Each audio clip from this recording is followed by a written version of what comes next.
Presented by Mathri Express Music.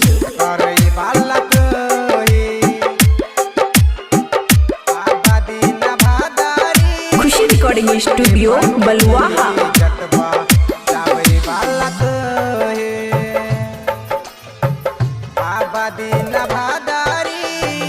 बाबा दीन भादारी छोटे जन भादारी, बाबा दीन भादारी छोटे जन भादारी, सेवक इज्जत बचावेल तोही, दुखिया के दुख दूर करई बाला तोही।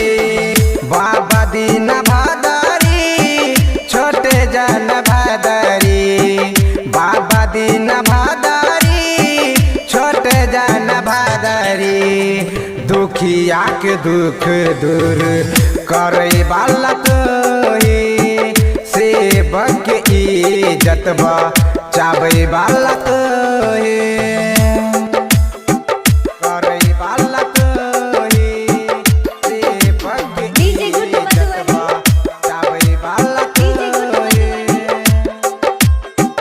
बाबा दीन भादारी, बाबा दीन भादारी, दीन भादरी दोनों भाई वीर बलवान हो, समय के कारण कैलक युद्ध घमसान हो, युद्ध घमसान हो, युद्ध घमसान हो। दीन भादरी दोनों भाई वीर बलवान हो, समय के कारण कैलक युद्ध घमसान हो। उठाबै छतुही झुकाबै छतुही, उठाबै छतुही झुकाबै छतुही, सेवक इज्जत बचाबै छतुही, दुखिया के दुख दूर करई बाला तोही, करई बाला तोही।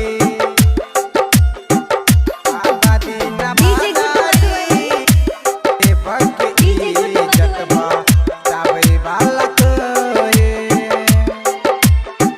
बाबा दीन भादारी हकीकत के जीत दिलावे भदरी दीन राम हो, सच्चाई के इंसाफ करई ऊपर भगवान हो, ऊपर भगवान हो, ऊपर भगवान हो।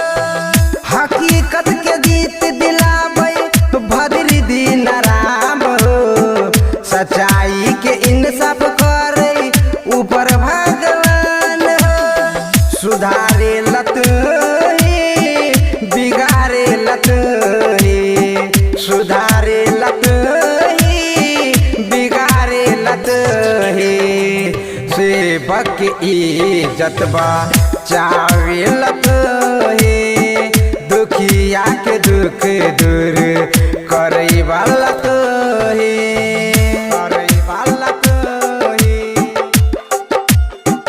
बाबा दीन भादारी सेवक इज्जत बचावे बाला तोही।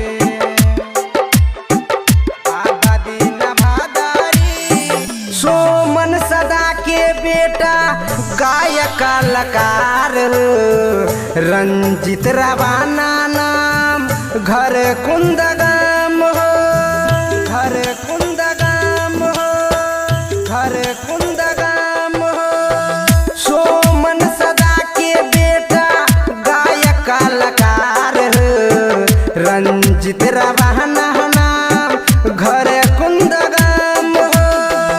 हंसावे लतोही रोवावे लतोही, हंसावे लतोही रोवावे लतोही, सेवक इज्जत बचावे लतोही, दुखिया के दुख दूर करई बाला तोही।